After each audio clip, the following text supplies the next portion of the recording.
from a Rafale formation that I will share. The call sign is Godzilla. As soon as those animals are extinct, so this one also got extinct. Please play.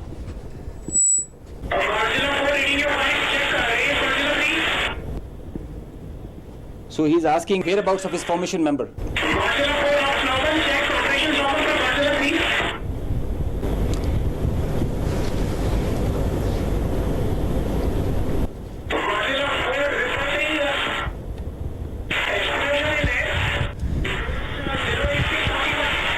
So the formation knows, his leader knows that his number, one of his flight member is not there.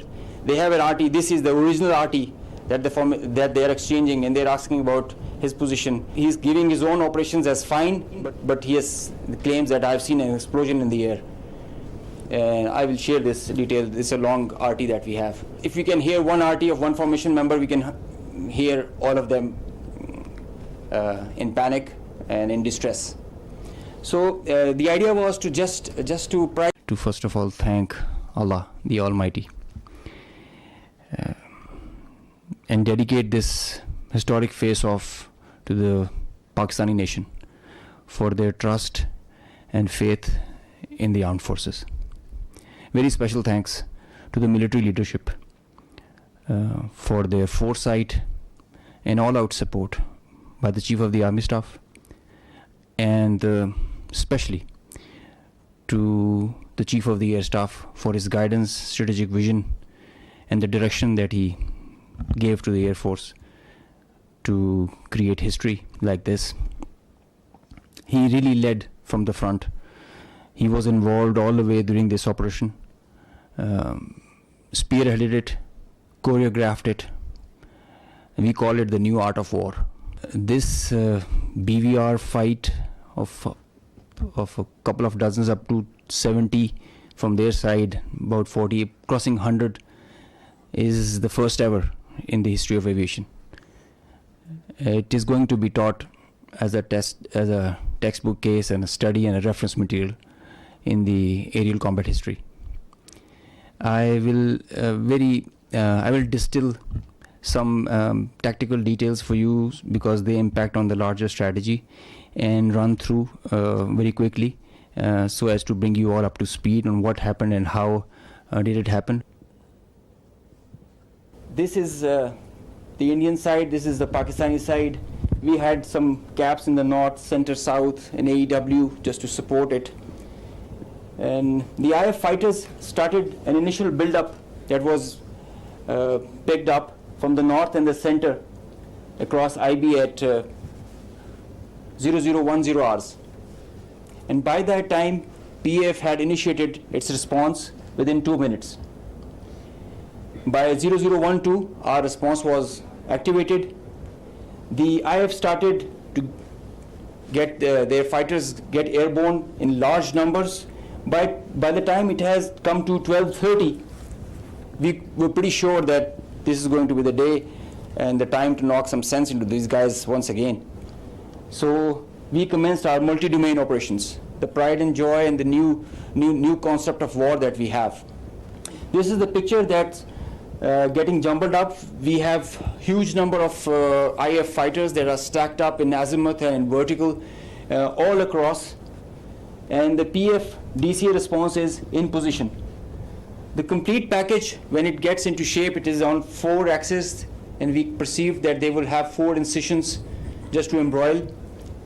Up to 60 aircraft, including 14 Rafales, were electronically ID'd by all through our electromagnetic operational environment. We call it the EMO. So by the time they were in air, we had sorted out and contracted all fighters and accounted for. The 60 number, that augmented to 72 through their scrambles that kept on coming just to reinforce and supplement and to saturate the air defense. They thought they could do that for the Pakistani ADG, air defense ground environment. The complete DCA package response by Pakistani side was also there. We had 42 high-tech aircraft on our side, and the strategy was to have force concentration in our selected AOR and fight at our own strength. PF fighters ensured Pakistan's air sovereignty, and because of that, we first rerouted all civilian traffic that was about to go from Lahore, Islamabad, and this area, because we thought that this is going to be the hot plate. So we wanted safety for all the civil airliners. When they had seen this kind of a strong defense on our side, they resorted to launching their air-to-ground weapons while being cis-frontier.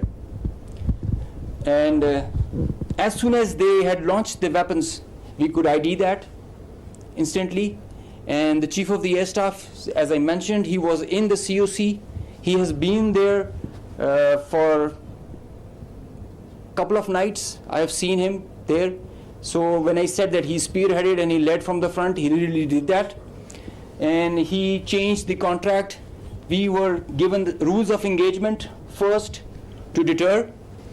And as soon as this thing happened, we changed our rules of the game in the air.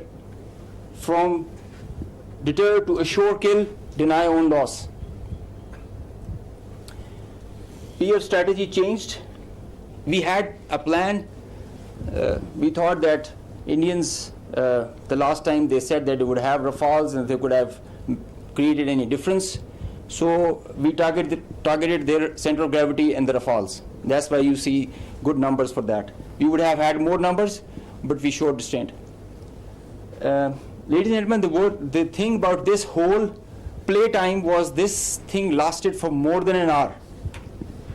With so many large number of aircraft, so many large number of aircraft on both sides, with so many grinds, and the flow of the BVR, the modern warfare has changed so much that the long stick, the employment is if you don't shoot, you get shot. So that is why the art was to employ them optimally, and that was a big challenge for us. That is why I say that it has never happened before. These are the locations with the range bearing, electronic ID that we think that we are sure that we have shot. A MiG-29 was shot 8 miles from LOC, bearing 24320 nautical miles from Srinagar. A Su-30 was shot 192, 19 miles, 25 miles from LOC. We have the exact details because you cannot, in the modern battlefield, you cannot conjure up things out of imagination. You have an electronic ID. The aircraft gets picked up by his data link. As soon as you put on your radar, you show yourself. And nobody can hide, nobody can deny that. A Rafale was shot 54 miles from LOC in Srinagar. So you can have all these details. We have exact range bearings because and when you employ your weapon, you know exactly when the missile is getting active, when it is getting, and the blip is disappearing, which is verified as you get down for the debrief. So none of the claims have any fat in them. So they are pretty clear, pretty concise, pretty accurate. And I have a audio from a Rafale formation that I will share. The call sign is Godzilla. As soon as those animals are extinct, so this one also got extinct. Please play.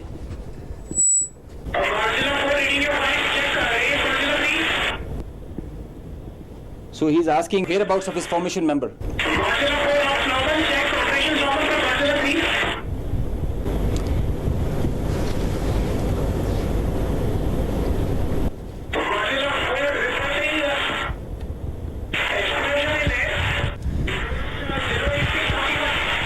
So the formation knows, his leader knows that his number, one of his flight member is not there.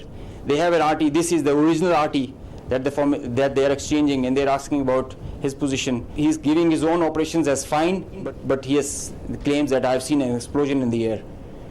And I will share this detail. It's a long RT that we have. If we can hear one RT of one formation member, we can hear all of them in panic and in distress.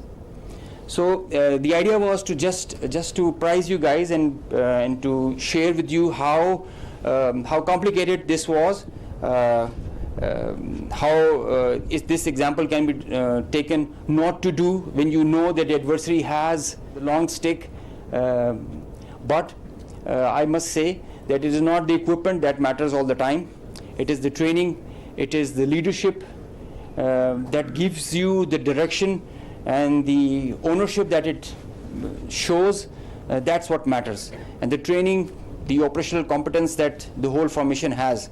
And I hope they are slow learners, but I think they can get the drift of not doing it again. Thank you.